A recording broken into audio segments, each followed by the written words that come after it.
Alors, on va reprendre bien. Bonjour, merci d'être sitôt présent ce matin. Et avant tout, je remercie Gisèle Sapiro qui a accepté de faire l'ouverture de cette deuxième journée consacrée donc, à ce que nous avons appelé, nommé les revues critiques et culturelles, avec ce sous-texte que je ne vais pas reprendre nécessairement là, mais on a évoqué ces termes révolution, subversion, émancipation du XVIIIe siècle à nos jours. Je tenais vivement à remercier Gisèle puisque je l'ai sollicitée en fait pour ouvrir cette journée. Elle n'a pas participé d'un appel ou autre parce qu'il me semblait qu'il était essentiel en fait d'avoir une réflexion plus globale sur la revue comme champ dans l'espace de ce qu'on pourrait appeler la pensée critique et théorique.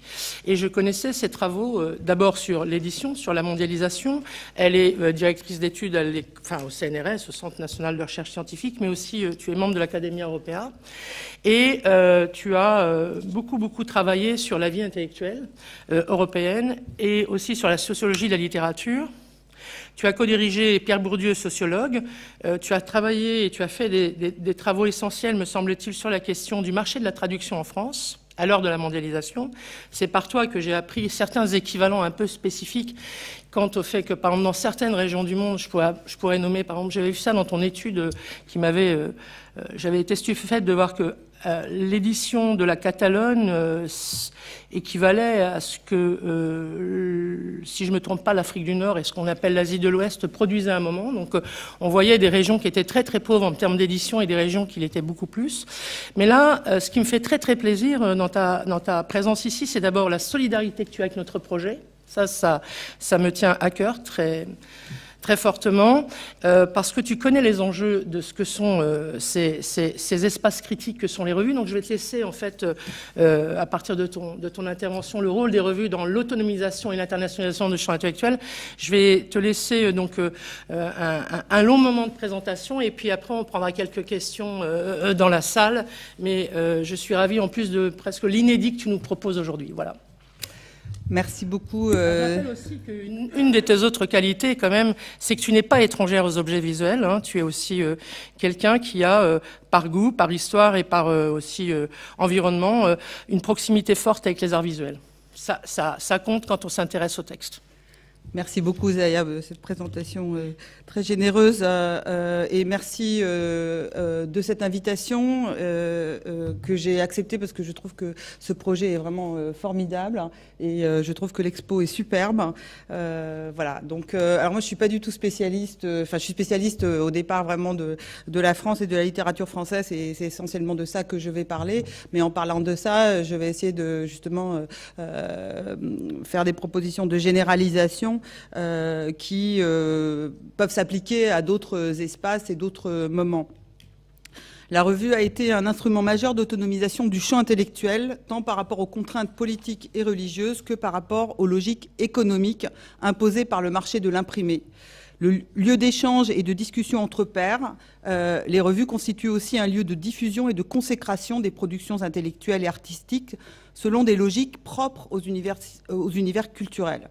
Pierre Bourdieu emploie le concept de champ pour désigner ces univers dotés de leurs règles propres et de critères d'évaluation spécifiques, irréductibles aux enjeux idéologiques ou à la valeur marchande du bien auquel elle tente de soumettre, du bien auquel tentent de la soumettre les champs politiques et économiques. Selon Bourdieu, il faut 3 conditions pour qu'un champ s'autonomise: l'émergence d'un corps de spécialistes, l'apparition d'instances de consécration spécifiques et l'existence d'un marché. Et les revues constituent de telles instances de consécration et d'élaboration de la définition légitime de la littérature, des arts, de la science. Elles émergent en Europe au XVIIIe siècle à la faveur de l'essor de l'imprimé, prolongeant les travaux de ces académies où se rassemblent savants et hommes de lettres depuis le XVIIe siècle. Avec la différenciation du champ scientifique au XIXe siècle, elles vont devenir le lieu privilégié de la production scientifique.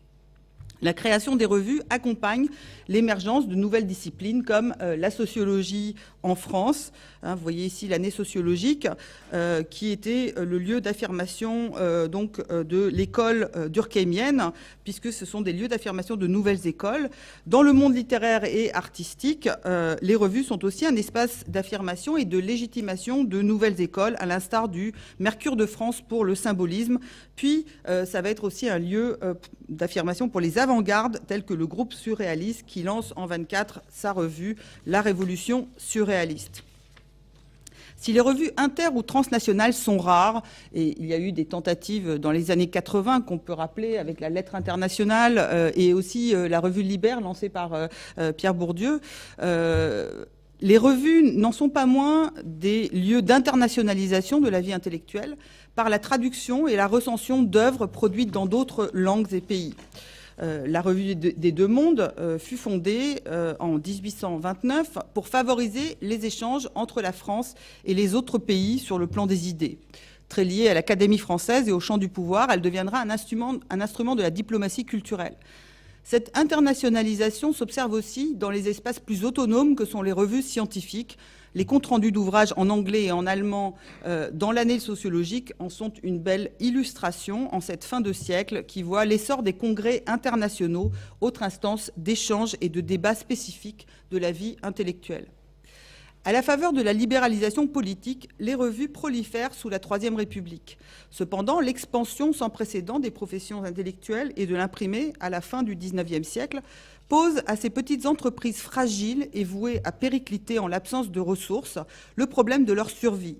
Souvent financées grâce à la fortune personnelle de l'un de leurs animateurs, elles dépendent étroitement de l'abnégation totale de quelques individualités et favorisent la personnalisation des relations sociales. En outre, le repli sur l'art pour l'art, à cette époque, comportait le risque de clôture du milieu littéraire sur soi-même et de confinement de la littérature à un petit milieu d'esthètes. À l'exception de celles qui surent se pérenniser, les revues qui foisonnèrent autour de 1900 étaient devenues de petites entreprises quasi autarciques, dialoguant entre elles, certes, mais leurs échanges relevaient plus des querelles de chapelle que du débat d'idées. Surtout, leur prolifération menaçait le champ littéraire d'éclatement. En s'associant à une maison d'édition, le Mercure de France, revue des symbolistes donc, inaugure un modèle original pour pérenniser l'entreprise et permettre aux collaborateurs de la revue de publier leurs œuvres sous forme de livres. Ce modèle sera suivi par d'autres revues, le cas exemplaire étant la Nouvelle Revue Française qui a donné naissance à la maison Gallimard. Ces revues s'ouvrent aussi au débat d'idées et accompagnent le processus de scolarisation universelle mis en place sous la Troisième République. Dans l'entre-deux-guerres, des revues intellectuelles voient le jour comme Esprit ou Ordre Nouveau. Et Anna Boschetti a étudié le champ des revues intellectuelles après la Deuxième Guerre mondiale, montrant la centralité des temps modernes de Sartre à laquelle toutes les autres se réfèrent. Cependant, même si les revues conservent, par rapport aux maisons qu'elles ont initié, le rôle de vitrine et d'instance de consécration, l'association à une entreprise commerciale a nécessairement un coût et un compromis doit être trouvé entre les exigences purement esthétiques et les intérêts de la maison d'édition, comme en témoigne l'histoire de la Nouvelle Revue Française, jusqu'à sa compromission sous l'occupation allemande en faveur de la collaboration, qui entraînera sa suppression à la Libération et son remplacement par les temps modernes. Alors, je ne reviendrai pas sur cette histoire que j'ai développée dans mon livre « La guerre des écrivains », mais je voudrais m'arrêter sur le cas des revues de l'opposition pendant cette période de la guerre que j'ai étudiée aussi dans ce livre, puisque votre thème, c'est les revues critiques. Hein. Alors, donc, je vais m'arrêter sur ces revues qui ont constitué un relais de la défense de l'autonomie littéraire et politique tout à la fois. Et je pense qu'elles ont été aussi un modèle pour l'étranger. Donc, dans les périodes de crise, les revues constituent souvent des bastions de défense de l'autonomie intellectuelle et de contre-pouvoir idéologique. Sous l'occupation allemande, des petites revues lancées dans cette conjoncture de crise ont joué un rôle déterminant dans la réunification symbolique d'un champ littéraire géographiquement éclaté du fait de l'exode et de la répression. Leur médium est non pas le débat d'idées en cette période de censure, mais la poésie. Cette réunification symbolique est d'autant plus remarquable qu'elle s'opère par le décentrement géographique en province et à l'étranger. Cette période constitue aussi un moment exceptionnel d'internationalisation de la vie intellectuelle française, dont on a moins mesuré les conséquences sur les champs littéraires et artistiques que sur le champ scientifique. On évoque souvent la rencontre de Lévi-Strauss avec Roman Jakobson à New York, qui est à l'origine de la création de l'anthropologie structurale, qui a été étudiée notamment par Laurent Jean-Pierre, mais on a moins réfléchi à l'impact de cette internationalisation forcée des revues. Alors, l'occupation allemande et l'instauration du régime autoritaire de Vichy induisent une perte d'autonomie du champ littéraire à travers la répression, les listes d'interdiction, la censure, le contrôle de l'imprimé. La perte d'autonomie s'opère aussi de l'intérieur, à travers les différentes formes de collaboration structurelle et idéologique, sur lesquelles je ne vais pas m'attarder, mais pour beaucoup, le signe le plus évident de cette perte d'autonomie, c'est justement la reparution de la Nouvelle Revue française sous la direction de Pierre Drieux-La Rochelle, qui a déclaré son allégeance au fascisme, à la demande de l'ambassadeur d'Allemagne auprès des autorités militaires en France, Otto Abetz. Si les premiers numéros suscitent des réactions ambivalentes, les enjeux se clarifient rapidement et l'ancien directeur de la revue, Jean Paulhan, refuse d'y apposer son nom jusqu'à la fin. Il refusera d'y apposer son nom et il va jouer un rôle actif dans l'organisation de la résistance littéraire en menant la jeune génération de la revue avec lui. En fait, elles vont toutes se positionner contre la Nouvelle Revue française. Alors, faute de moyens de protestation collective au grand jour, la dissidence s'organise à deux niveaux, la littérature de contrebande et la clandestinité, qui correspondent grossièrement à une division dans l'espace et à une évolution dans le temps, décalée entre les deux zones en raison du resserrement différencié de l'appareil de contrainte. Un ensemble de petites revues, marginales sous plusieurs rapports, par leur position géographique, par les moyens dont elles disposent et ou par leurs projets poétiques, sont propulsés sur le devant de la scène culturelle et vont assumer un rôle subversif dans l'ordre idéologique et dans l'ordre littéraire. Fondé peu avant la défaite ou né de la crise à l'instigation des jeunes prétendants, souvent doublés d'un support éditorial, les revues Fontaine à Alger, Poésie 40-41 à Villeneuve-les-Avignon, Confluence à Lyon, Message à Paris, puis en Belgique et en Suisse, Trait à Lausanne, Les Cahiers du Rhône à Neuchâtel, promeuvent toute une génération de jeunes poètes et offrent dans un même temps à certains de leurs aînés un substitut aux instances de diffusion noyautées par la collaboration, la NRF en particulier. La solidarité dans la lutte contre cet adversaire puissant va l'emporter sur la concurrence qui ne cesse pourtant d'opérer entre ces petites revues. Pierre Séguer se rappelle par exemple avoir lu dans Confluence d'avril-mai 43 un texte d'Henri Michaud, La Lettre, qui, je cite, le fera pâlir de jalousie. Les circonstances difficiles pour la diffusion autorisent aussi à déroger aux règles de l'édition. Les textes circulent plus que de coutume, repris d'une revue à l'autre, réédités en des lieux différents, pratique qui se développera dans la clandestinité et qui favorise largement le coup de force symbolique qu'ont réalisé ces revues. Coup de force qui consiste dans la réunification donc, du champ littéraire éclaté par-delà la ligne de démarcation et les frontières. En fait, c'est moins la vocation initiale de ces revues que la conjoncture qui les conduit à assumer ce rôle. Pour ces nouveaux venus prêts à braver les censeurs, la situation d'occupation et la décentralisation qui s'ensuit aura sous un certain rapport des effets positifs pour leur carrière littéraire. En offrant des tribunes de substitution à des auteurs confirmés, privés des leurs, ils savent saisir la double occasion qui se présente à eux de pallier leur position géographique marginale par rapport à Paris et de s'allier les aînés déchus.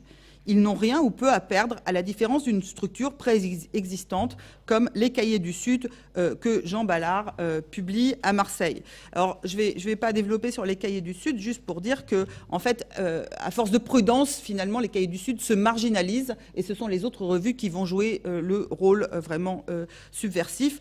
Ça n'est que tardivement, en 1942, que les Cahiers du Sud vont publier Exil de Saint-John-Perse, qui est réfugié aux États-Unis. Alors, la principale concurrente des Cahiers du Sud est d'abord la revue Fontaine, qui paraît à Alger. Elle avait pris en avril 1939, sous la direction de Max Paul Fouché, la suite de Mitra, dont le jeune poète Charles Autran avait animé les 2 premiers cahiers. Né en 1913 en Algérie, condisciple de Camus au lycée d'Alger, Max Paul Fouché faisait partie du jeune milieu intellectuel algérois qui se retrouvait à la librairie d'Edmond Charlot, l'éditeur de Camus, lisait la NRF et pour lequel Gide avait été un grand éveilleur. Alors que Camus rejoignait le Parti communiste, Fouché fondait les Jeunesses socialistes à Alger, dont il devait démissionner pour protester contre la politique de non-intervention en Espagne. Après la défaite, Fontaine devient, du fait de sa position géographique qui lui permet de faire entendre des voix de l'exil, un des pivots donc de la réunification symbolique du champ littéraire éclaté. Son manifeste de juillet 40, « Nous ne sommes pas vaincus », provoque la saisie du numéro, avec pour rédacteur en chef Henri Hel et pour administrateur l'ancien secrétaire d'Aragon, Jean Roire, qui sera arrêté au début de l'année 42 en tant que communiste. La revue réunit bientôt dans son comité de rédaction Jean de Noël, Georges-Emmanuel Clancier, Pierre-Emmanuel, René Daumal, André de Richaud, Jean Rousselot, jeunes auteurs dont certains ont fait leurs premières armes dans les Cahiers du Sud. Max Paul Fouché avait chargé Georges-Emmanuel Clancier, qui résidait à Limoges, de lui procurer des manuscrits en zone sud. Par l'intermédiaire d'Albert Béguin en Suisse, ils étaient transmis à Georges Blin, alors universitaire à Tanger et pilier de la revue, qui les acheminait à Alger. Quelques traductions vont y paraître. Rilke, traduit par Adamov, José Pergamín, Lorca, Machado, Tagore. Et Gertrude Stein figure à un des sommaires. De 41 à 42, Fontaine va rassembler des textes d'écrivains exilés, Georges Bernanos, Jacques Maritain, Jules Supervielle, qui donnent ses poèmes de la France malheureuse, et ceux des auteurs de la zone non occupée que l'on retrouve au sommaire de Poésie 41-42, puis de Confluence. Aragon, Pierre-Jean Jouve, Pierre-Emmanuel, Loïs Masson, Pierre Segers, André Fresneau, Louis Parrot, Claude Roy, Stanislas Fumé, Jean Prévost, Henri Pourrat, qui sert de paratonnerre parce que c'est un peu le favori du régime. Voilà. Alors, Paul Éluard, qui réside à Paris, figure au sommaire de 42. Les aînés vont suivre l'exemple des cadets, une fois la légitimité littéraire de la revue acquise. André Gide, que Max Paul Fouché avait contacté dès juillet 40, alors qu'il cherchait à recruter les écrivains qui pouvaient aider par leur prestige, je cite, à une prise de conscience combative, avait remis à plus tard de nous rejoindre parce qu'il était, disait-il dans sa réponse, il ne savait pas exactement où en étaient les choses et où il en était lui-même. Donc ça c'est Gide. Donc hormis une chronique en mars 41, ce n'est qu'après son installation à Alger en 43 que Gide va y collaborer. Fontaine avait été entre-temps mise en sommeil pendant 6 mois, alors qu'elle avait jusque-là échappé à une interdiction vichiste. L'allocation de papier lui est refusée après le débarquement allié en Algérie, en raison d'une attaque de Bernanos contre Charles Maurras, qui n'était pas du goût des nationalistes de l'entourage de Giraud. Avant sa suspension, le tirage de Fontaine, qui était initialement de 500 exemplaires en 1939, avait atteint 12 000 exemplaires. Alors depuis la guerre, l'aspirant poète Pierre Segers a lancé la revue Poète casqué 39-40, tribune des poètes soldats, publiée aux armées, qui tire entre 300 et 500 exemplaires. Émigrée à Villeneuve-les-Avignon, elle prend à l'automne 40 le nom de Poésie 40. Né à Paris en 1906, Pierre Segers est un nouveau venu dans le monde des lettres. Il a publié une première plaquette à compte d'auteur en 1939 chez Maurice Audin à Lyon, qui sera aussi l'imprimeur de PC 39-40, puis de Poésie 40, etc., que Segers fabriquera après la défaite à Villeneuve, tout en assumant la charge d'une affaire familiale, une petite entreprise de fourniture hôtelière. Né sous le signe d'Apollinaire et de Péguy, PC 39-40 a bénéficié à ses débuts de la caution littéraire d'Aragon, qui donne Les Amants séparés et La rime en 40, de la bienveillance d'André Billy, le critique qui a publié dans Le Figaro la circulaire annonçant sa parution, du soutien actif de Jean Paulhan, qui s'y est abonné et a fourni des inédits d'Apollinaire. Lorsqu'elle reparaît à l'automne 40 sous le titre Poésie 40, la revue doit assurer sa survie par-delà les conditions de sa fondation étroitement liées à la guerre. C'est la gestion nécessaire de cet héritage guerrier, le capital de reconnaissance acquis, comme le fonds de manuscrits qu'il lui faut recycler, plutôt qu'un choix éditorial qui l'a fait d'abord apparaître comme subversive. Héritage par lequel elle se démarque aussi des Cahiers du Sud, bien implantés, comme on l'a dit, dans la région, et ça lui permet en fait d'accueillir les auteurs et les textes qui sont refusés aux Cahiers du Sud parce que trop audacieux. Et elle deviendra donc, par l'intermédiaire de Paulan, un relais pour des textes refusés à la Nouvelle Revue Française aussi. Ancien membre de l'Association des écrivains et artistes révolutionnaires, lecteur assidu de Commune et de Mesure, Segers a tout pour s'entendre avec Aragon, qu'il rencontre pour la première fois en septembre 40 à Carcassonne, alors que le poète communiste est encore très isolé. L'intervention d'Aragon auprès de Segers jusqu'en novembre 42 sera décisive dans l'orientation subversive de la revue. Est-ce pour renouer avec Aragon que Paul Éluard envoie à Segers en novembre 40 le livre ouvert 1 ? Éluard reconnaîtra aussitôt l'auteur de la note non signée qui recense l'ouvrage dans la deuxième livraison de Poésie 41, ce qui mettra un terme à 12 ans de brouille entre Aragon et Éluard figurera au sommaire de Poésie 42. La revue a tôt fait de devenir un pôle d'attraction pour les jeunes poètes. Alain Born et Claude Roy figurent dans PC 40, Pierre-Emmanuel, Louis Parrot et Loïs Masson. Loïs Masson, c'est un jeune poète qui est arrivé de l'île Maurice, dans Poésie 41. Puis dans Poésie 42, André Fresneau, de retour de captivité. Francis Ponge, auteur encore confidentiel à cette date. Et Henri Michaud, que la conférence de Gide interdite par la Légion en 41 à Nice est publiée sous le titre « Découvrons Henri Michaud, révélé cette année-là au public lettré. Poésie contribue ainsi largement au mouvement de renouveau poétique et au lancement de cette génération de jeunes poètes relayés par la revue Confluence. En 1942, la place de la revue dans les lettres est conquise. Son audience dépasse désormais les cercles confidentiels et la zone sud.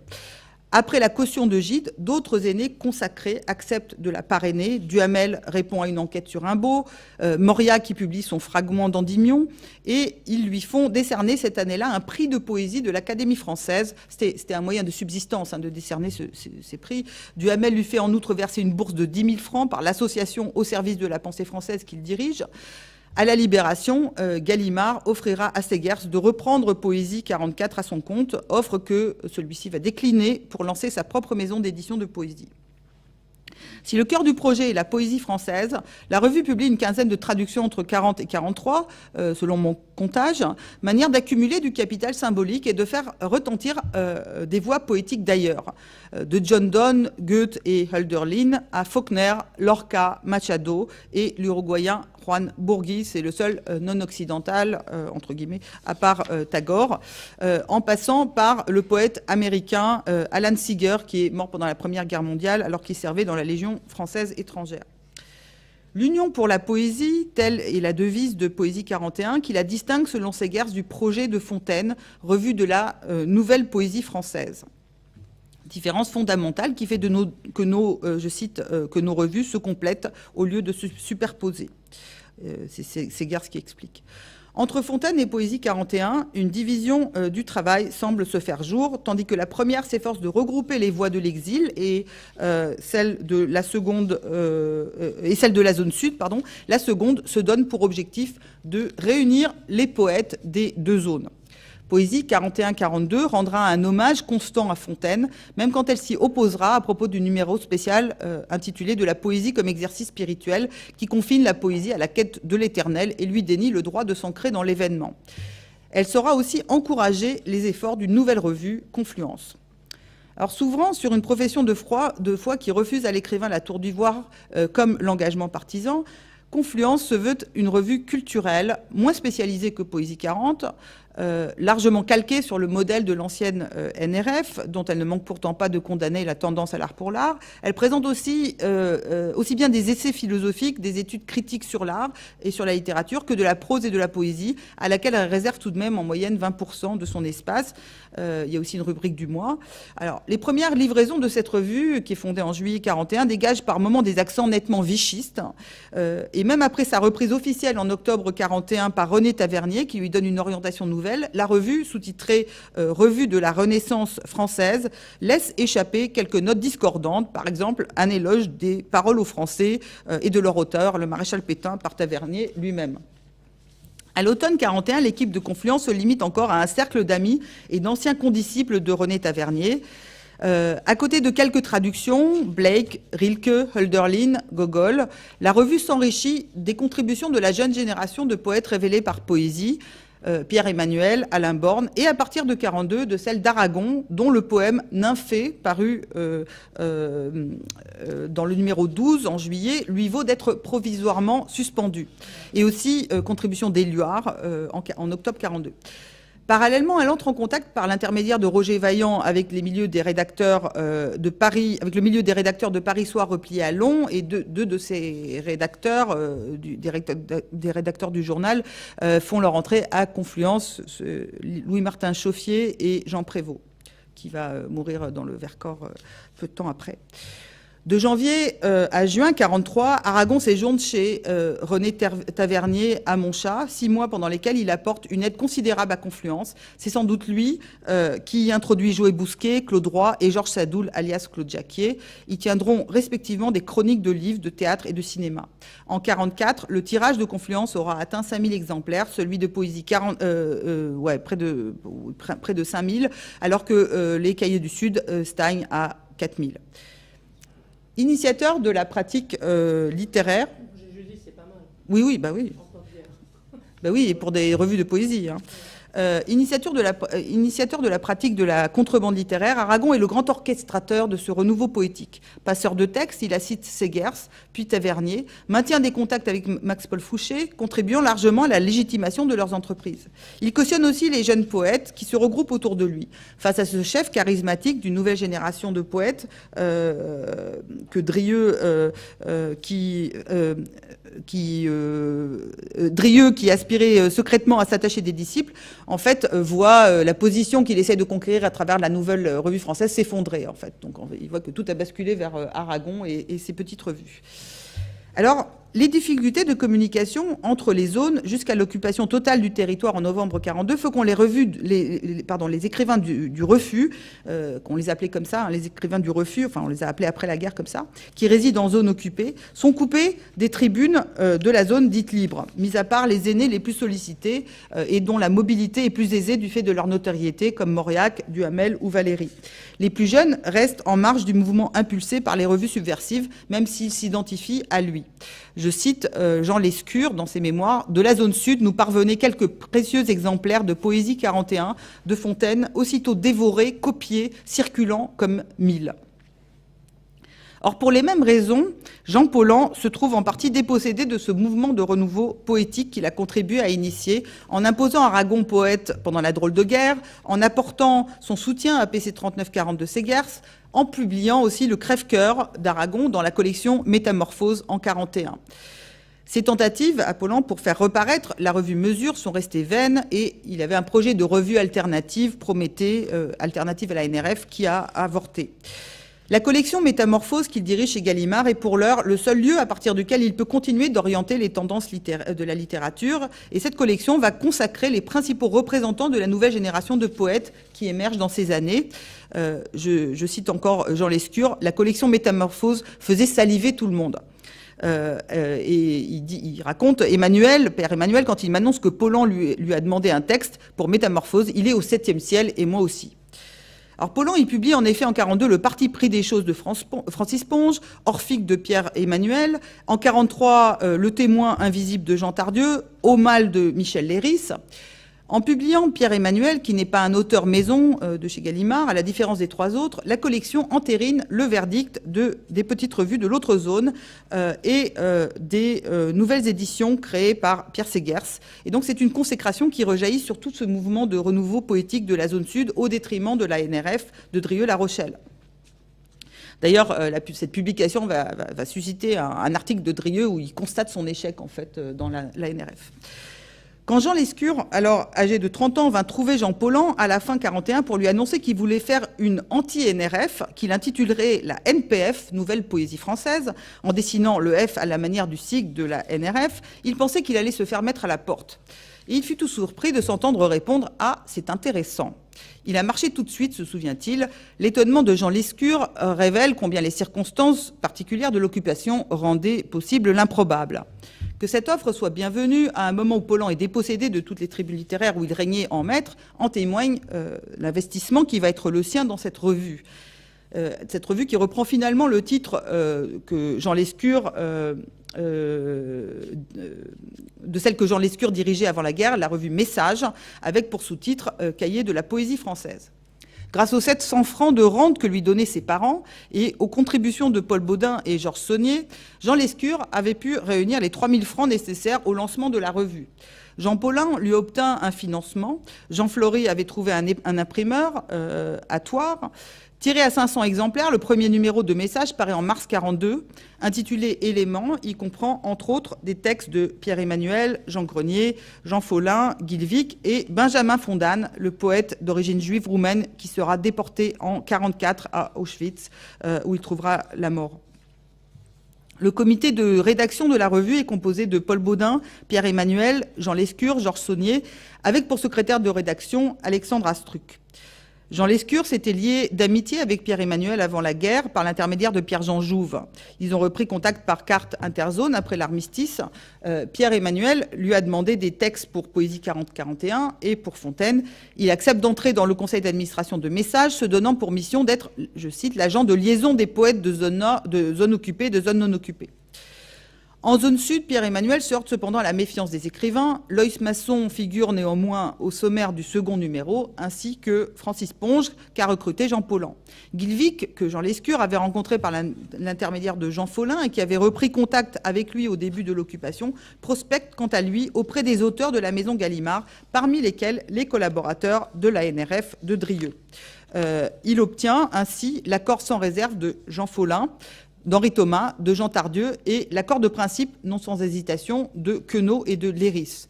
Ce n'est qu'après la parution du premier numéro que Queneau communique à la revue une nouvelle d'Hinault qui paraît dans le deuxième numéro. Et il recrutera ensuite Léris et Bataille qui collaboreront au quatrième. Bon, il y a eu un refus de Roland de Renéville, dont la position était pour le moins pas claire. Et le deuxième numéro, donc intitulé Dramatique de l'espoir, publie un texte de Paul Claudel sans autorisation de l'auteur. Hein, vous pouvez le voir ici, hein, le numéro, sans autorisation de Claudel. Comme dit Jean Lescure a posteriori, il nous fallait des grands noms. Paul Éluard, qui figure au sommaire de ce numéro, deviendra avec Queneau une aide précieuse pour Lescure. Les premiers numéros de Message ne se distinguent pas encore clairement du projet des revues Poésie 42 et Fontaine, à ceci près qu'ils réunissent des poètes des deux zones. Alors avant la guerre, il avait un projet de poésie et métaphysique, et ce projet ne convient plus aux circonstances, et en fait le projet se redéfinit autour de poésie et liberté. C'est désormais l'équation dont la résolution passe par le mot France. Autre manière de dire que la reconquête de l'autonomie littéraire de l'autonomie de la littérature passe par la réaffirmation de son caractère national en situation d'occupation. Message se réclame de l'affiliation avec les revues semi-légales de l'autre zone pour attester, je cite, la présence d'une culture et de ce qu'elle implique de volonté de créer l'homme et le monde à l'image de son exigeante grandeur pour témoigner de la mission ininterrompue de la France. La poésie, donc, est une arme pour réaffirmer l'esprit français et pour maintenir un espace de liberté sous l'oppression. Les chroniques font la part belle à Fontaine et Poésie 42, et Jean Lescure raconte ces chroniques nous permettaient d'introduire en zone nord, où elles étaient interdites, les revues complices de la zone sud, Poésie 41, Fontaine, de citer les poètes à l'index, Aragon, dont on commençait à faire une sorte de Zorro de la poésie opprimée. Voir ceux dont on ne lisait plus rien à Paris, faute de publications accueillantes pour d'autres raisons, Daumal, Bertrand d'Astorg, Louis Émier, Lanza del Vasto, Lorca, Jouve, André de Richaud, Pierre Katz, Odisio, etc. Et il y a une rubrique « Couleur du temps » qui recourt, à l'instar des revues de l'autre zone, à l'ironie pour tourner en dérision les figures de la collaboration. Alors, par exemple, il y a un extrait, Paris, février 41. Monsieur Drieux-La Rochelle professe que si les Français ont si bien perdu la guerre, c'est qu'ils avaient oublié le corps. Alors, c'est avec crainte que Jean Lescure soumet le troisième numéro de Message, intitulé Exercice de la pureté, à Jean Paulin. Or, la réaction de Paulin, qui vient de recevoir le numéro spécial de Fontaine, de la poésie comme exercice spirituel, et il lui écrit donc le numéro spirituel de Fontaine est un épouvantable cauchemar, vive plus que jamais Message. Et donc cette réaction témoigne d'une différenciation progressive des projets poétiques, les familles et les divergences éthiques reprenant le dessus sur le combat commun de la pratique, que la pratique de la contrebande poétique contribuait à homogénéiser. Cette notion de contrebande poétique a été théorisée par Aragon à l'époque. c'est-à-dire faire passer un message codé par la poésie. Alors, Poésie 42 est tout aussi critique pour ce numéro de Fontaine. Si Fontaine se fait alors le porte-parole d'une conception spirituelle de la poésie d'inspiration chrétienne, si Poésie 42 préconise une poésie engagée, ancrée dans le monde et dans le temps, Message sera la tribune de la littérature pure, un relais de la NRF de Paulan, même si Jean Lescure s'efforce dans ses présentations de rapporter aux circonstances... un tribune de la littérature pure, donc un relais de la NRF de Paulan, même si Jean Lescure donc s'efforce dans ses présentations de rapporter aux circonstances des textes dont on attendait une position politique qu'elle n'exprimait pas d'abord. Voilà, alors le deuxième numéro paraît au début de l'été 42, antidaté, donc ça c'était une pratique pour contourner la censure. Il porte un achevé d'imprimé donc du printemps 42. Parce qu'il fallait à partir du printemps 42 un numéro d'autorisation, et donc c'est un subterfuge auquel recourent également les éditions surréalistes, la main à plume, pour l'impression de Poésie et Vérité 42 d'Éluard, qui paraît au mois d'octobre, avec un achevé d'imprimé d'avril 42. Voilà. Donc le troisième numéro de Message, Exercice de la pureté, sort dans les mêmes conditions, mais l'entreprise devient de plus en plus risquée. Exercice du silence, la quatrième livraison de la revue, qui porte l'achevé d'imprimé décembre 42, est imprimée à Bruxelles par l'intermédiaire d'un jeune écrivain belge, Georges Lambrix. Et entre-temps, le comité de rédaction s'est dissous. Donc ce numéro est tiré à 1200 exemplaires. Il porte une exerce de Bernanos. Garder le silence, quel mot étrange, c'est le silence qui nous garde. Et donc là, ce numéro a un sommaire impressionnant. Il y a une lettre de Baudelaire communiquée par Paulan. Il y a Bachelard, Éluard, Jean Tardieu, André Fresneau, Roger Gilbert-Lecomte, Adamov, Fardoulis Lagrange, Léris, Sartre, Bataille. Voilà. Et s'il manque un nom à ce sommaire qui est celui de Camus, ce n'est pas faute d'avoir reçu quelques pages de lui sur l'absurde, transmises par Paulan, mais pour les avoir reçues trop tard. Voilà, alors je vais peut-être... voilà, comme je veux parler quand même un petit peu de Buenos Aires, je voulais juste... Il y a un numéro, un volume qui va sortir en Suisse en 43 qui s'appelle Domaine français, un numéro de Message qui va réunir en fait tous les grands noms de la littérature française, et ça passe par la revue Trait que Jean Lachenal publie à cette époque et qui va aider pour trouver un imprimeur. Donc tous ces circuits, vous comprenez, ce sont des circuits de relations de poètes et d'écrivains qui sont solidaires dans l'opposition. Donc, je ne vais pas détailler, mais en tout cas, ce numéro montre en fait que tout le capital littéraire se trouve du côté de l'opposition, en fait. Et je voudrais juste terminer sur... voilà, ça c'est une citation sur ce numéro de Domaine, je vous laisse la lire. Alors, je voudrais terminer sur ce qui se joue de l'autre côté de l'Atlantique. Aux États-Unis, on peut mentionner, je ne développerai pas, mais la revue VVV, la revue surréaliste, qui bénéficie de généreux soutien de la part de Peggy Guggenheim et des Rice, et qui publiera notamment Aimé Césaire, qui fait donc le lien avec la revue Tropique, dont vous avez parlé hier. Breton, il publie aussi un article sur Wilfredo Lam. Alors, à Buenos Aires, Caillois lance, lui, les Lettres françaises, qui tissent un vaste réseau intellectuel transnational d'opposition au régime de Vichy, notamment en lien avec les réseaux gaullistes, par le biais de Raymond Aron, qui dirige La France Libre. Caillois publie à Buenos Aires des écrivains exilés aux États-Unis ou au Brésil, Bernanos. Il met en place, grâce à la médiation d'Étiamble, qui enseigne alors à Chicago, un système d'échange pour diffusion locale entre Lettres françaises et la Nouvelle Relève de Montréal, même si ce système demeure artisanal et donc circonscrit à un petit cercle. Grâce au relais de son amie l'écrivaine Victoria Ocampo, qui la soutient aussi matériellement, la revue de Caillois reçoit un accueil très favorable dans les milieux argentins, tout en parvenant à nouer des liens avec le réseau des exilés français, qui passent parfois par des Argentins, comme dans le cas de Madame Cuevas de Vera, une aristocrate qui le met en relation avec Maurice Edgar Coindreau, professeur à Princeton et traducteur de la littérature américaine, de Faulkner notamment, pour qu'il obtienne des textes d'écrivains français réfugiés aux États-Unis. Ces derniers donc lui promet de solliciter Mauroy, Jules Romain, Julien Green, qui sont ses amis. Et les lettres françaises vont parvenir à réunir des signatures illustres, Supervielle, Valéry, Malraux, Gide, Denis de Rougemont, Breton, Saint-John-Perse, Étiamble, Michaud, Maritain, Aragon, Jules Romain, Marguerite Yourcenar, Éluard, Ponge. Caillois, il publie aussi quelques auteurs étrangers comme Ocampo, Gabriela Mistral, et qui aura le Nobel après la guerre, et Borges, qu'il a rencontré par l'intermédiaire de Victoria Ocampo, elle-même donc animatrice de la revue Sourd. Et dans la revue Sourd, elle introduit nombre d'écrivains français en Argentine. Alors cette première publication de Borges en français sera suivie par la publication de fiction chez Gallimard en 1951, toujours par le biais de Caillois, parce que Caillois en fait le premier titre de la collection qu'il lance chez Gallimard après la guerre, La Croix du Sud. J'ai pu montrer ailleurs que cette publication de Borges chez Gallimard est à l'origine aussi de sa reconnaissance mondiale. Voilà, alors je conclus.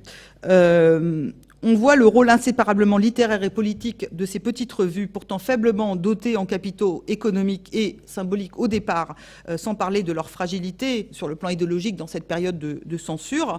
Donc elles vont réussir à ce coup de force de réunification symbolique du champ littéraire français, en faisant une sorte de solidarité face à un ennemi commun, et en utilisant la poésie comme un moyen de contrebande, de faire passer un message d'opposition. Et en fait, la reconnaissance mutuelle de ces petites revues est la condition de leur légitimation, solidarité qui l'emporte sur la concurrence, et qui fonde aussi leur force d'imposition et leur capacité d'attirer les aînés qui vont en fait les cautionner, leur apporter la caution littéraire. Alors, on constate que cette situation de crise entraîne une sorte de renversement des hiérarchies intergénérationnelles. Ce sont les jeunes qui sont à l'initiative de ces opérations et qui arrivent à attirer les aînés.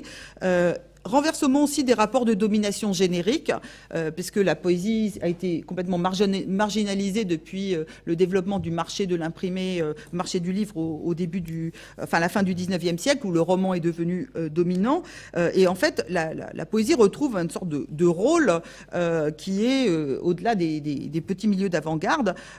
Et c'est pas seulement parce que c'est un genre adapté aux circonstances. On disait oui, la poésie c'est court, alors ça permet quand on est en déplacement d'un endroit à l'autre. Mais c'est pas seulement ça, parce que c'est un lieu de cryptage, en fait. C'est un lieu de la contrebande poétique qui permet de faire passer un message à la barbe des censeurs, et aussi lieu d'expression de sentiments, de tristesse, d'indignation. Les poèmes d'Aragon, le poème d'Aragon sur les amants séparés par la guerre, la métaphore de la femme pour désigner la nation ou la liberté chez Éluard, les révélations de faits qui sont tus. Par exemple, dans Le médecin de Villeneuve d'Aragon, il parle des rafles en zone sud, à Nice, des rafles de juifs. Voilà. Et renversement aussi des rapports centre-périphérie sur le plan géographique, parce que le rôle de la province et de la périphérie de l'ère francophone, Algérie, Belgique, Suisse, Algérie étant une ancienne colonie en plus, et aussi d'un pays du Sud comme l'Argentine, deviennent absolument centraux. Il s'agit d'une géographie littéraire qui est certes connectée au réseau politique, on a vu les réseaux gaulites, mais qui est différente et qui est spécifique vraiment à ces milieux littéraires. Et ce qu'on voit aussi, c'est l'inclusion à travers cette entreprise d'un nouveau canon poétique avec les poètes de l'opposition espagnole, Lorca, Machado, et l'ouverture vers la littérature latino-américaine. Alors je ne parle pas de VVV qui a un rôle vraiment important aussi pour l'introduction des poètes de Césaire et des poètes des Amériques centrales, quoi. Voilà, je m'arrête là, désolée, j'étais un peu... Merci beaucoup. Non, mais... Alors, d'abord, tout de suite, te remercier parce que ce qui était important pour nous, c'était aussi, quand on parlait justement de ce type de programmation, on traite de la question de la subversion, de l'émancipation, et que cet après-midi et juste après, on va voir à quel point l'espace colonial, lui, est très présent dans les revues produites en dehors de ce mouvement des revues européennes, disons françaises même. Étonnamment, même Fontaine, c'est une revue où je suis tout à fait d'accord que tout ce mouvement poétique va amener, par exemple, à faire que Léris, Sénac, Mohamed Dib vont collaborer à la revue Soleil en Algérie. Mais dans la revue Fontaine, le colonialisme est peu présent. On est dans un autre type de reconquête qui est la reconquête de ce qu'on essaye de distinguer comme culture française. Totalement. Et alors on voit très très bien ensuite comment toutes ces connexions avec les poètes, et ça va même toucher une partie de l'Asie aussi, va générer aussi dans ces territoires-là parallèlement des mouvements qui vont amener très fortement à vouloir se scinder, se couper définitivement de ce qu'on peut appeler l'autorité coloniale. Mais c'était important d'avoir cependant, parce que ce qui va se passer là à l'instant, avec les revues qui vont être énoncées lors de la table ronde suivante, c'est quoi? C'est par exemple un territoire comme le Vietnam, qui lui voit dans le modèle français, ou allemand, ou américain, ou anglais, un modèle d'empire, et qui s'équivaut presque. Hein. Certaines revues mettent sur le même plan nazisme et impérialisme, d'une certaine manière, sur leur couverture même. Voilà. Donc ça, mais je reconnais que il y a quelque chose d'incroyablement puissant de dire qu'un certain nombre de territoires coloniaux ont été des matrices d'une certaine modernité critique et littéraire vers l'internationalisme. Voilà, c'est ça que le cas de la revue Fontaine, tu as insisté, et je crois que tu aurais pu développer plus encore, mais elle a créé quand même des réseaux au niveau de la Nord-Afrique, quoi, voilà, qui ont donné une continuité. Oui, tout à fait, ça, je suis absolument d'accord. Ce qui m'importait aussi, c'est de montrer comment ça fonctionne, en fait, ces revues d'opposition dans des conditions d'autoritarisme, de contrôle, et comment elles peuvent être, en fait, au moment où toute l'édition française est contrôlée, il y a de la censure, en fait, elles prennent des risques et elles arrivent à réunir, à reconquérir et à montrer que la littérature française n'est pas du côté de la collaboration et à attirer des aînés prestigieux. Et donc ça, et que ce soit les poètes qui soient à la tête de ça. Alors j'ai insisté aussi sur l'aspect artisanal, hein, de comment on fabrique des revues comme ça, et le fait qu'elles passent de 500 exemplaires à 4000 en 3 ans, c'est quand même, ça dit aussi le succès de cette entreprise, et aussi ce que raconte sur ce que raconte Lescure sur la manière dont elle a été recopiée, dont ça a circulé. Donc ça, je pense que c'est des modes de fonctionnement des revues en général qui sont pas spécifiques à la France. Après, cette forme de subversion, enfin d'usage subversif de la littérature a servi aussi de modèle ailleurs. Je sais que dans les pays d'Europe de l'Est sous le communisme, ça a été aussi un modèle de référence. La contrebande, enfin on a des cas hein, où, parce qu'évidemment, oui, Aragon est une référence. Traiter de cette histoire, très rapidement, de ce qu'on a appelé en fait la littérature clandestine, mais qui, à mon avis, on l'a beaucoup distingué du côté de l'Union soviétique, mais des recherches peut-être nous permettraient de comprendre que ça s'est aussi joué à certains endroits, j'imagine en Amérique latine et puis en Afrique, hein, évidemment. Alors j'ai pas parlé du tout de la clandestinité. Là, j'ai parlé que des revues qu'on appelait semi-légales. Enfin, elles étaient légales ou elles antidataient, mais elles paraissaient au grand jour. Après, il y a un passage dans la clandestinité voilà, sur lequel j'ai travaillé, où il y a la revue Les Lettres françaises qui est fabriquée par le Parti communiste et où il y a la maison d'édition, les éditions de Minuit qui sont créées dans la clandestinité, qui a été étudiée par Anne Simonin. Et donc, il y a toute une entreprise clandestine de reconstituer un champ littéraire de l'opposition. Mais le passage de la contrebande poétique à la clandestinité, ça a été un sas, mais ça n'a pas été automatique. C'est-à-dire que pas tout le monde a sauté le pas, en fait. Mais ça a été un agent un moyen de recruter, en fait, évidemment, des auteurs pour les entreprises. Éluard va jouer un rôle très important, il publie L'honneur des poètes, voilà. J'aimerais bien savoir, en fait, mais moi je n'ai pas de compétences là-dessus, c'est comment a évolué la loi sur l'édition ou les différentes lois sur la presse qui étaient appliquées, par exemple, à la fois en Martinique, Guadeloupe, en Afrique du Nord. Je ne sais pas comment ont évolué ces lois hein, en contexte colonial, mais ça a dû nécessairement se télescoper à un moment ou à un autre avec ces pratiques, on va dire, de résistance dans ces territoires. Voilà. Des questions? Please. Thanks. Chong Devo qui va intervenir juste après. Voilà, I'd like to thank you for this really amazing presentation. I'm interested in how the genre of poetry changed during this period. Yeah, the genre of poetry changed in this period. Oh, that's an interesting question. May I answer in English? It's an interesting question. Aragon tries to renew the genre, but to go back to the rhyme. But he subverts, it's not just a return to classical rhyme. So he uses rhyme and he also gives to the rhyme a sense linked to the circumstances. For instance, when he writes the preface to Jean Cassou's sonnets, Jean Cassou was in prison and he composed sonnets because it was a mnemotechnic way he didn't have a pen to write. So it was a way to remember the sonnets he was composing. And Aragon, in his preface with the pseudonym François la Colère, François the Anger, he writes that from now on, the sonnet would become the genre of the imprisoned thought, la pensée prisonnière. So he tries to renew the genre. He goes back to the medieval period, and he rethinks the feminine and masculine rhymes, and he uses also Apollinaire, who was also a kind of subversive poet during First World War, despite the fact he died during the First World War. But he wrote a kind of poetry who was really innovating. So it's interesting. You had the free verse in France since the beginning of the century, and Aragon goes back to the rhyme, but in a kind of innovative way, and makes it a genre that can be widely read by the population. Éluard, it's different. Éluard, he continues his project. It's not the surrealist project, but he has his own genre.